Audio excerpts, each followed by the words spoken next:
आप देख रहे हैं टीएफडी इंडिया न्यूज 24। टीएफडी इंडिया न्यूज 24 में आप सभी दर्शकों का स्वागत है। मोदी की कुर्सी लगी दांव पर, पीएम का चेहरा बदल जाएगा, कई मंत्रियों के इस्तीफे होंगे। अब एक चीज तो है कि सब कुछ सरकार में ठीक ठाक नहीं है, इस बात की तो पुष्टि होती हुई नजर आ रही है, क्योंकि उथल पुथल सी एक परिस्थिति है, घबराहट, बौखलाहट, डर, यह सारी चीजें हैं। लेकिन दूसरी तरफ इस सरकार को लेकर के जिस तरह से खुद अपने ही अंदर में एक खरमंडल कहते हैं ना, वह परिस्थितियां जब बनी हुई हैं तो वह चिंता में डाल रही है कि बस आप दर्शक एक चीज मान सकते हैं और एक बात से अस्वस्थ हो सकते हैं कि बस यूं ही चल रही है यह सरकार, ठेल कर। यह बात मान लीजिए कि ठेल कर सरकार चल रही है। किस दिन सरकार चली जाएगी कोई नहीं जानता, यह बात तो निश्चित है। क्यों? इसका मैं कारण आप दर्शकों को बताता हूं। कई सारी चीजें तथ्यों में है। आरएसएस जो बड़ी एक्टिव मुद्रा में है, कभी कहा जाता है कि आरएसएस को मोदी के अलावा विकल्प नहीं है, कभी कहा जाता है कि कोई दूसरा चेहरा ढूंढ लेगा, कभी कहा जाता है कि आरएसएस पर कब्जा हो गया है। लेकिन नहीं, आरएसएस के हेडक्वार्टर पर हलचल बहुत तेज है और भारतीय जनता पार्टी के कुछ वरिष्ठ नेता जो है वह अब इस पर कड़ी निगरानी बनाए हुए है सरकार के ऊपर, क्योंकि सरकार के जो भाव है, चाल है, चरित्र है, अब वह सिर्फ देश के लिए और विपक्ष के लिए नहीं, अब स्वयं के लिए भी बहुत घातक साबित हो रहे हैं।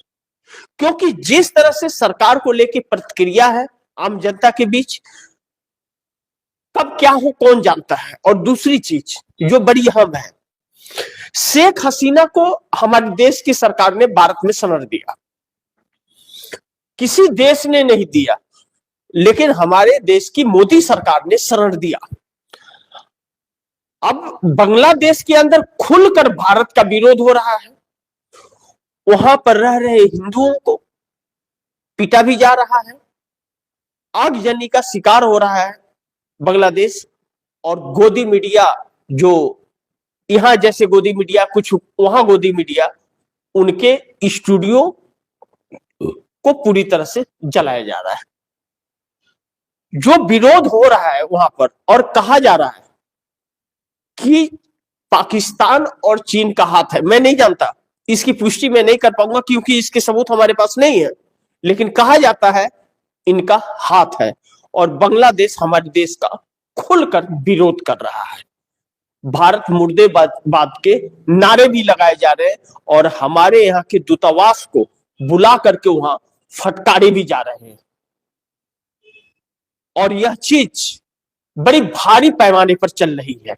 दूसरी चीज, बांग्लादेश में हमारा यही हाल हो गया, पाकिस्तान में तो जो है वह है ही, नेपाल में हमारी कोई कदर नहीं रही और ना ही श्रीलंका में।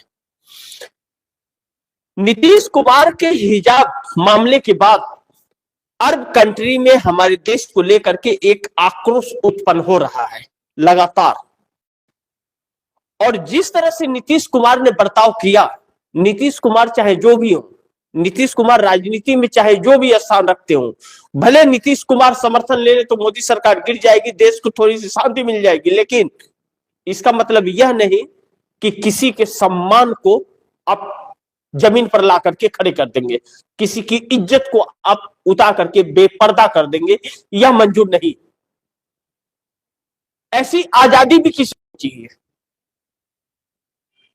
तो यह चीजें अब टूल पकड़ने लगी। दूसरी चीज, चंद्रबाबू नायडू का जो अब बर्ताव है, उसने समर्थन तो दे दिए बिल को, लेकिन उनका जो प्रेशर और दबाव अब है, दिल्ली आए चंद्रबाबू नायडू और आकर के वित्त मंत्री, कृषि मंत्री और अन्य मंत्रियों से मिल करके जो उन्होंने डिमांड रख दी है, 1.5 लाख करोड़ और डेडलाइन 1 फरवरी, यह सरकार को जीने नहीं देगी अब। क्योंकि अगर यह देते हैं तो बाकियों को भी देना पड़ेगा, और नहीं देते हैं तो कुर्सी छोड़ना पड़ेगा। अब यह तेवर बहुत दिनों के बाद चंद्रबाबू नायडू का नजर आया है। 2018 में नजर आया था, जिस तेवर की वजह से कुर्सी छीन गई थी। ऐसे में जैसा मैंने कहा, मोदी की कुर्सी लगी दांव पर, पीएम का चेहरा बदल जाएगा, कई मंत्रियों के इस्तीफे भी होंगे। अमेरिका से तस्वीरें अभी नहीं आई हैं, वक्त लग रहा है उसमें और वक्त लगेगा। लेकिन जिस तरह ट्रंप उन तस्वीरों को मिटाने का प्रयास कर रहे थे और बहुत सारी शक्तियां लगी थी मिटाने के लिए, वह दांव उल्टा पड़ गया है।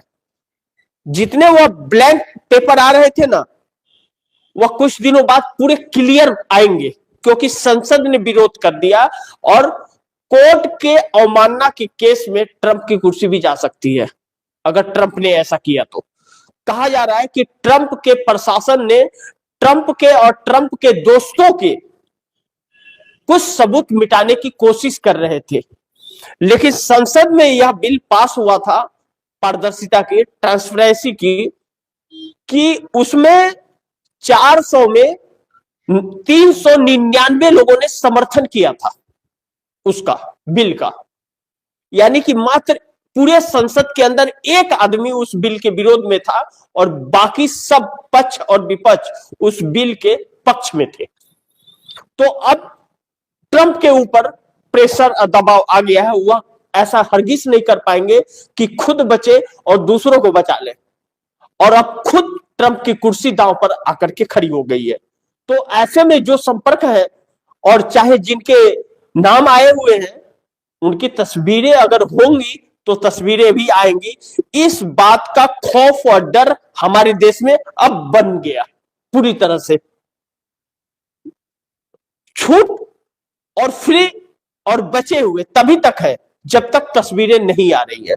कब तस्वीरें आ जाएंगी कोई नहीं जानता।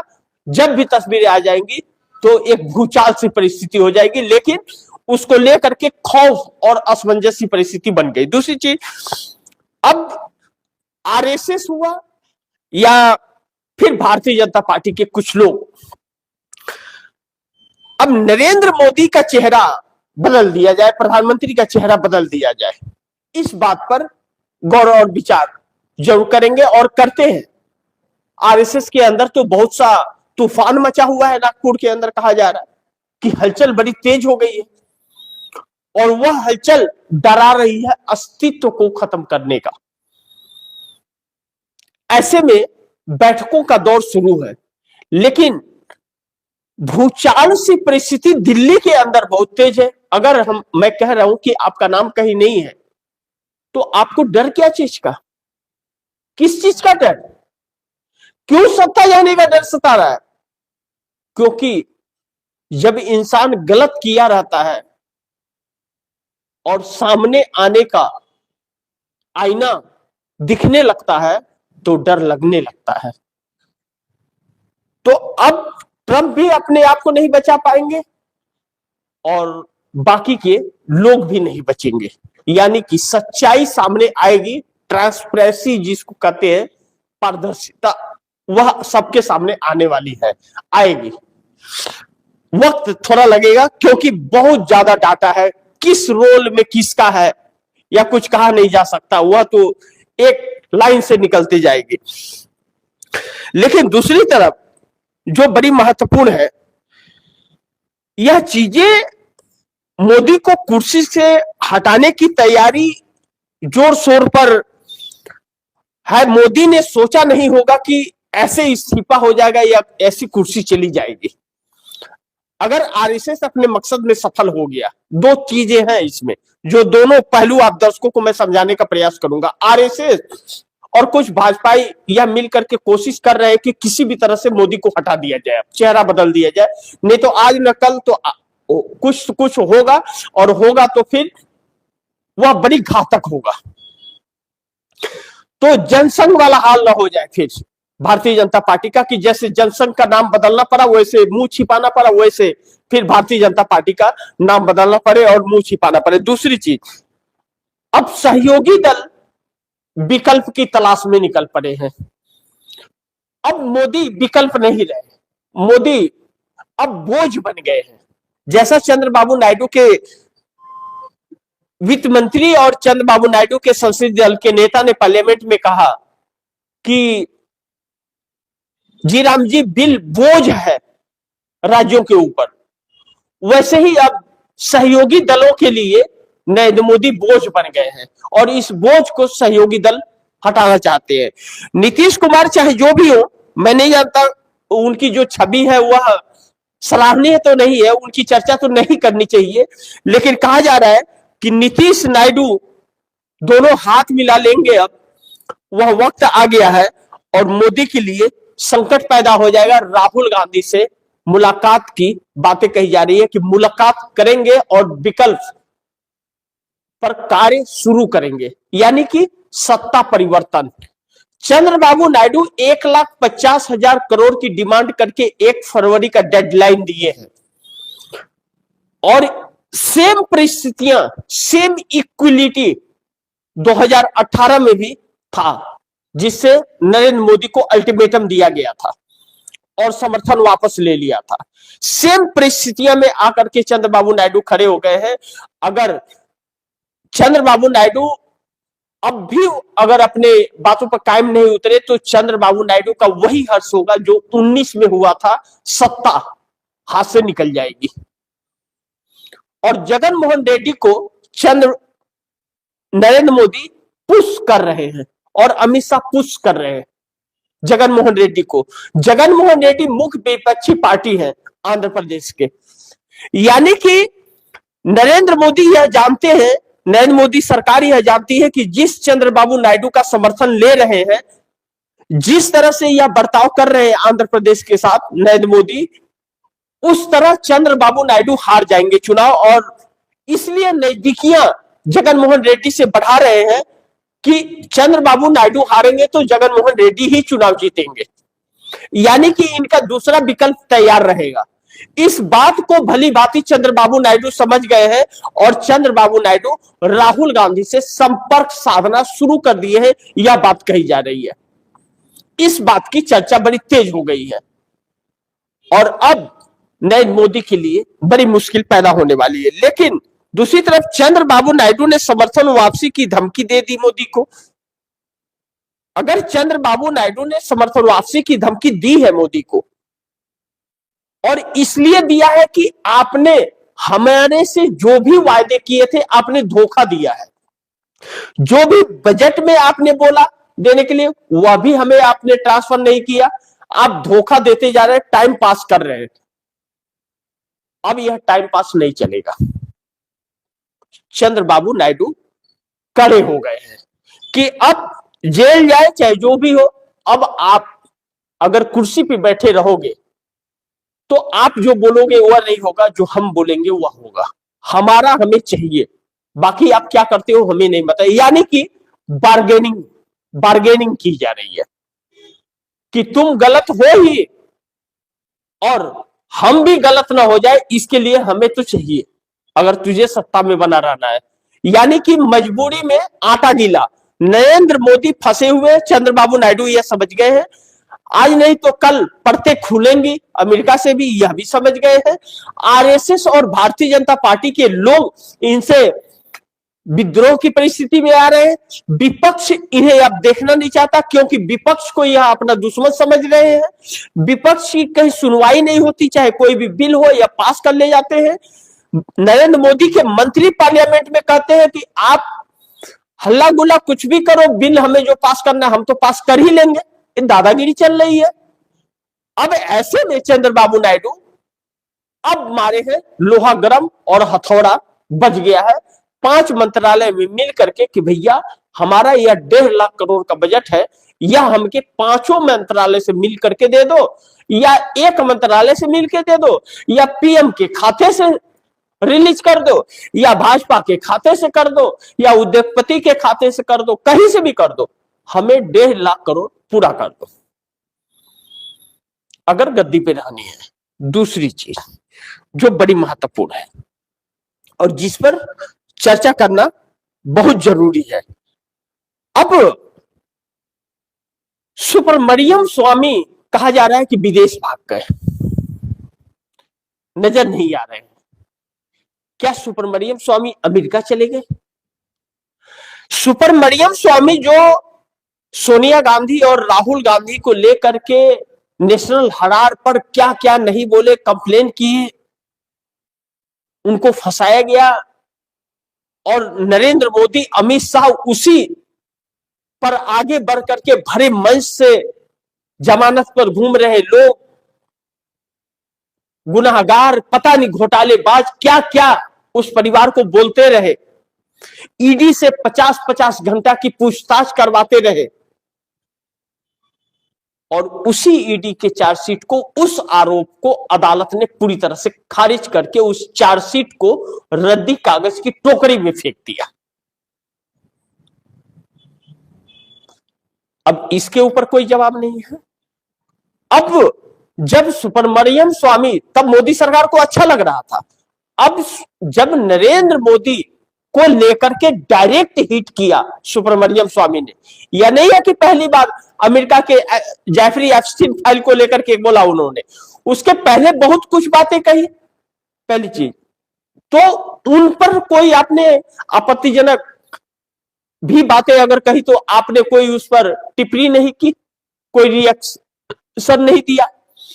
ऐसा क्या हुआ कि अमेरिका से जेफरी एप्स्टीन का फाइल जब खुला और सुब्रमण्यम स्वामी ने जब बोला तो आपने ऐसा क्या किया कि उन्होंने डिलीट कर दिया, ट्वीट मेल डिलीट कर दिया और गायब से हो गए, विदेश भाग गए? या विदेश भागे या नहीं भागे, बातें यह कही जा रही है कि विदेश भाग गए। हालांकि उनकी बातों में को अगर नजरअंदाज कर दिया जाए या महत्व उन्हें न दिया जाए, चर्चा का विषय न बनाया जाए, तो उन्होंने कहा तो क्या वह सच है मोदी को लेके, या वैसे ही झूठ है जैसे सोनिया गांधी और राहुल गांधी को लेकर के उन्होंने कहा था, बाद में टाइम टाइम फिक्स हो गया, वैसे मोदी को लेके भी। तो लेकिन मोदी के नाम तो आए, चैट भी आए, तो कैसे नजरअंदाज कर दे? इसका मतलब उसमें सच्चाई नहीं थी, और इसके पहले जो बोल रहे थे सच्चाई नहीं थी तो कोई गम नहीं था, और अब दुखती नस पर हाथ रख दिए तो गायब कर दो, जैसे जगदीप धनखड़ को कर दिए। यह देखना बड़ी महत्वपूर्ण होगा आने वाले वक्त में। दूसरी चीज, अब मोदी कई विषयों में भारी पड़ने वाले हैं, भाजपा के लिए भी, आरएसएस के लिए भी।